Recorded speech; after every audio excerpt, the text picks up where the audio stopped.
안녕하세요. 캔들피그와 김합에게 나불대화 시간입니다. 지난 월요일 영상 일부 내용 중에 사회 안전망에 대한 이야기를 했습니다. 정부의 역할이 갈수록 커지고 정부의 지출이 많아지는 사회임에도 오히려 사회 안전망이 허술해져 간다는 그런 내용이었는데요. 그 내용을 보고 공감하는 분들도 계셨지만 역시나 이렇게 말하는 분도 있었습니다. 진짜 필요한 사람들, 소외된 계층에 우리가 낸 세금이 지출되고 제대로만 쓰인다면 사회 안전망 확충하는데 누가 반대하겠냐. 근데 주변에 한번 둘러봐라. 세금으로 지은 임대주택에 월세 싸게 내면서 외제차 타고 다니고 멀쩡한 인간들이 띵가띵가 놀면서 수당 타먹고 그걸로 술 마시고 당구 치러 다니고 그거 실제로 보면 눈알 뒤집힌다. 사회 안전망 확충이니 하면서 정부 지출 늘리고 세금 더 걷어봐야 이런 인간들이 더 늘어날 뿐인데 이럴 바에야 세금 덜 걷고 다 안 주는 게 맞다는 생각이 든다.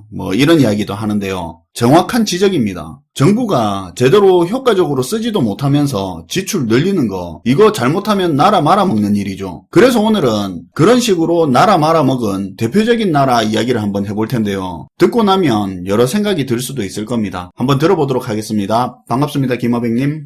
네, 안녕하세요. 대체적으로 정부의 역할이 큰 나라, 다른 말로 정부의 지출이 큰 나라는 필연적으로 세금도 그만큼 많이 거둘 수밖에 없는데요. 일반적으로는 복지국가들이 이런 형태를 띠는 편입니다. 그런데 이렇게 사회 안전망을 갖추기 위해서 정부 지출이 큰 나라가 되기 위해서는 대전제가 있습니다. 기본적으로 사회적인 신뢰가 밑바탕이 돼야 된다는 거죠. 국민들은 내가 내는 세금이 제대로 쓰인다는 정부에 대한 믿음이 있고 정부와 정치인들은 그 정부 지출을 정치적인 목적보다는 효율적으로 투명하게 쓰고 그런 걸 감시하고 엄격하게 처벌하는 시스템이 똑바로 갖춰졌을 때 제대로 돌아갈 수 있는 겁니다. 정부 지출이 큰 나라가 되기 전에 가장 기본이 되어야 되는 거겠죠. 그것도 안 되면서 지출만 늘리면 그 돈 서로 해먹기 바쁘잖아요. 맞아요. 그래서 정부와 국민 간에 높은 신뢰도가 있는 그런 수준 높은 사회가 돼야 정부가 세금을 많이 걷는데도 불구하고 사람들은 그 부분에 대해서 큰 불만을 안 가지게 되고요. 그리고 정부도 그렇게 걷은 세금으로 사회 인프라를 포함해서 해주는 게 많은 그런 나라가 될 수 있는 거죠. 그런 것도 없이 국민은 정부를 불신하고 있는데 정부는 예산과 지출만 늘리면서 국가를 끌어가게 되면 과거 2010년에 재정위기를 겪은 딱 그리스 같은 그런 꼴이 나게 되는 겁니다. 그래서 오늘은 정부 지출을 키운 나라가 방만하게 운영되게 됐을 때 나라 전체가 어떻게 망가질 수 있는지에 대해서 지난 2010년에 벌어진 그리스 재정위기를 통해서 한번 얘기해보는 시간을 가져보도록 할게요. 그리스가 원래부터 정부 재정 문제가 심각한 나라는 아니었죠? 네.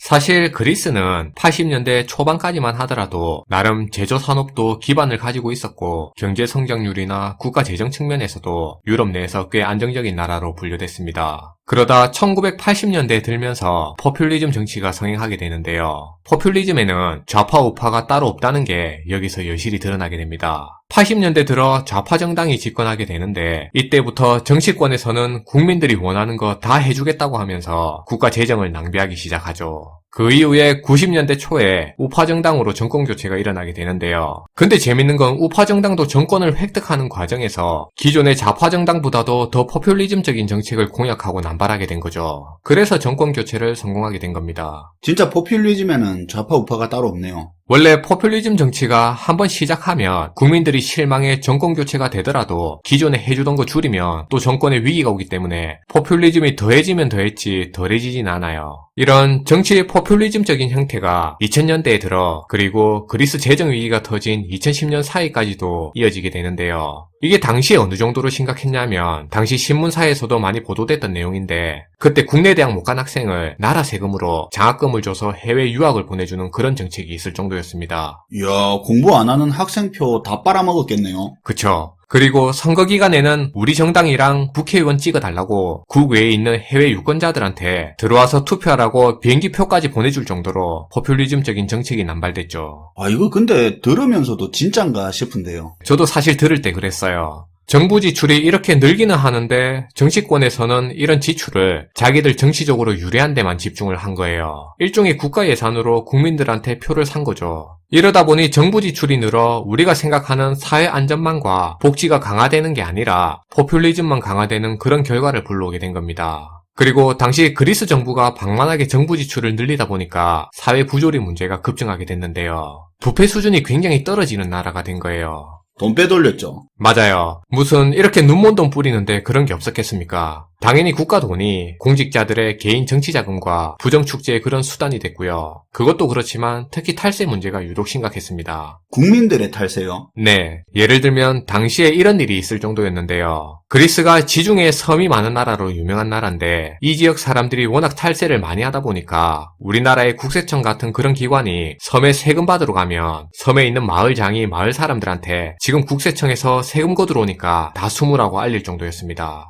그리고 당시에 아테네에 사는 사람이 수영장이 딸린 집에 살면 좋은 집에 사는 부유층이니까 더 많은 세금을 내야 됐는데요. 그래서 그때 324명이 자기 집에 수영장이 있다고 신고를 하고 세금을 냈습니다. 근데 이게 그리스 정부 입장에서 보니까 좀 이상한 거예요. 정부가 위성 사진을 띄워서 아테네에 있는 집 전체를 하나하나 세보니까 수영장이 딸린 집이 무려 17,000채나 발견된 겁니다. 대박이네요. 그 정도입니까? 네. 그러니까 원래 신고된 수의 50배가 넘는 집이 탈세를 하고 있었던 거예요. 또 돈이 좀 있다 싶은 사람들은 세금을 피해 돈을 다 해외로 빼돌리게 되니까 개인 국외 자산이 굉장히 많은 나라가 당시 그리스이기도 했어요. 사회 전반적인 인식 자체가 세금을 고지고대로 내면 완전 바보로 취급받는 그런 나라가 된 거죠. 이게 국민들이 정부가 쓸데없이 돈 낭비하는 거 알면서도 자기한테 돈을 주니까 좋아서 받고 또 세금 낼 때는 세금 내봐야 이런데 헛돈 쓰는데 하면서 납세에 불만을 가지는 이중적인 행태잖아요. 그리고 그런 행동 속에는 국민들이 정부를 얼마나 불신하는지 녹아들어 있는 거고요. 맞아요. 정부가 돈을 지출하는데 그만큼 세금은 안 걷어지고 그 지출마저도 줄줄 새서 복지에 쓰이지 않는, 기본적으로 정부가 아무리 돈을 쓴다 하더라도 복지국가가 될 수 없는 그런 구조였던 거죠.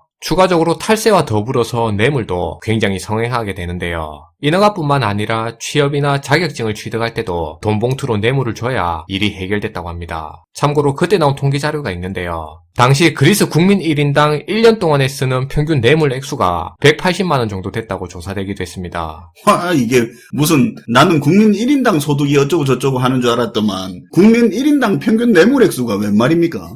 그러니까요. 이렇게 탈세와 더불어서 사회 부조리가 워낙 성행한 나라가 되다 보니까 나라가 정상적으로 돌아가기가 만무한 거죠. 그리고 당시 그리스의 방만한 정부 지출은 정치적인 문제도 야기하게 되는데요. 정치적인 후견주의라는 게 있는데요. 이게 뭐냐면 정권을 잡은 정당에서 자기 지지 세력들한테 다양한 방법을 통해서 혜택을 제공하는 겁니다. 보통은 정부 예산을 동원해서 공공 일자리를 만드는데 거기에 이 지지자들을 채용해서 공무원으로 만들어주는 거예요. 나중에는 경찰단체, 공무원단체, 각종 노조단체를 포함해 시민단체들까지 끌어들여서 보조금 등의 형태로 이들 단체들이 국가 세금을 뜯어먹으면서 먹고 살 수 있게 도와주면서 정치적인 지지 세력으로 이용했습니다. 이러다 보니 이들 각종 단체들이 사실은 공무원이 아닌데도 불구하고 공무원처럼 행동하고 공무원 같은 그런 혜택을 받는 유사 공무원이 돼서 자기들 나름대로 연금도 만들고 또 법을 만들면서 국가 세금을 좀 먹는 그런 사회 문제로 등장하게 됐어요. 그렇게 그리스가 정부 지출이 컸는데 복지국가가 못된 이유가 있네요. 다 엉뚱한 데 지출만 했네요. 그쵸. 그게 문제입니다. 이들 단체들을 위해서 당시에 그리스 정부가 집행했던 공적연금 제도만 해도 130개가 넘는다고 알려질 정도였습니다. 심지어는 근무일수에 관계없이 연금이 지급되는 일도 성행했다고 해요. 당시 그리스 사회가 이런 식으로 운영되다 보니까 일반 국민들 사이에서 세금을 똑바로 내야 된다는 그런 인식이 사라지게 됐고요.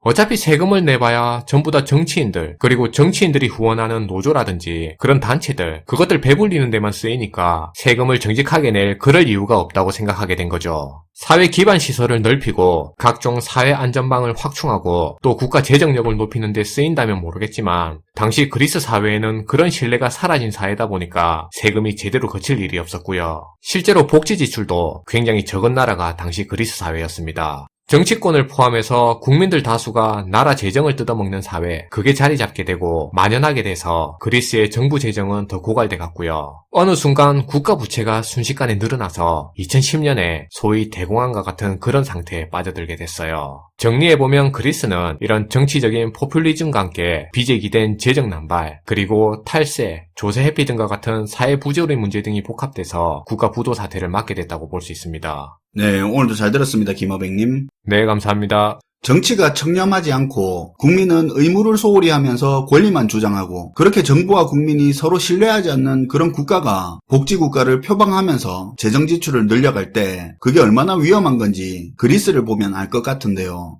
공직자의 청렴과 사명감, 의무를 당연시하는 국민, 이를 바탕으로 한 신뢰가 사회적으로 구축되지 않은 국가의 복지는 결국 포퓰리즘으로 흘러 돌아올 수 없는 강을 건너는 것 같습니다.